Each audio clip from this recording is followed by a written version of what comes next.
বন্ধুরা আমি আবারও ফিরে এলাম। তো দেখো আমার কড়া গরম হয়ে গেছে, আমি ওই রেসিপিটা স্টার্ট করব। তো সেরকম কিছুই না, তোমরা খেয়েছো কি না সেটা আমাকে জানিও কমেন্ট করে। তো কড়া গরম হয়ে গেছে, আমি কড়াতে তেল দেবো।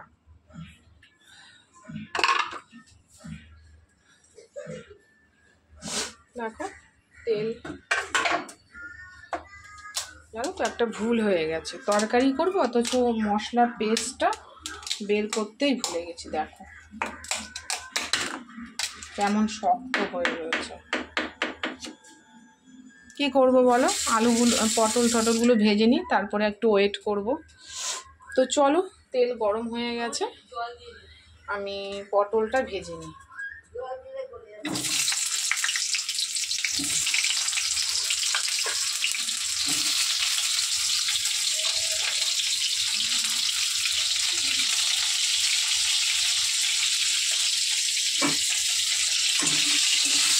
তো চলো,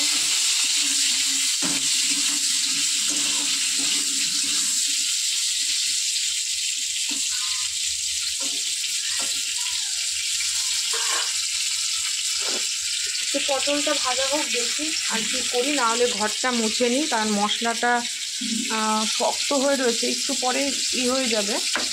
তো কিছু করার নেই। আর মশলাটায় জল দিলে না, মশলার যে একটা সেটা নষ্ট হয়ে যাবে, তাই জলের মধ্যে বরঞ্চ বসিয়ে রাখি, ঠান্ডা জলে, যদি কাটে বরফটা।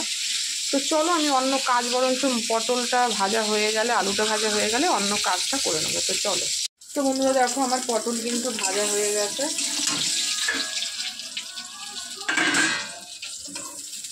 তো পটলগুলো তুলে নেব।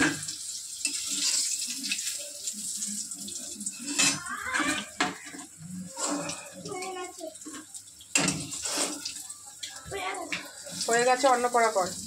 হ্যাঁ, অন্য করা কর আবার।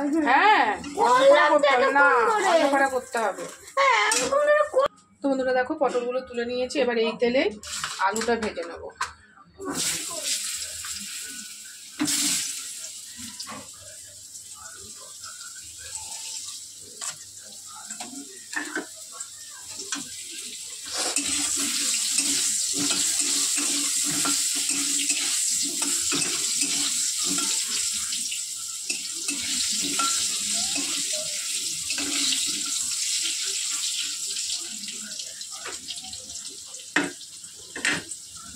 তো চলো বন্ধুরা, আলুটা ভাজা হোক, তারপরে দেখি কি করা যায়।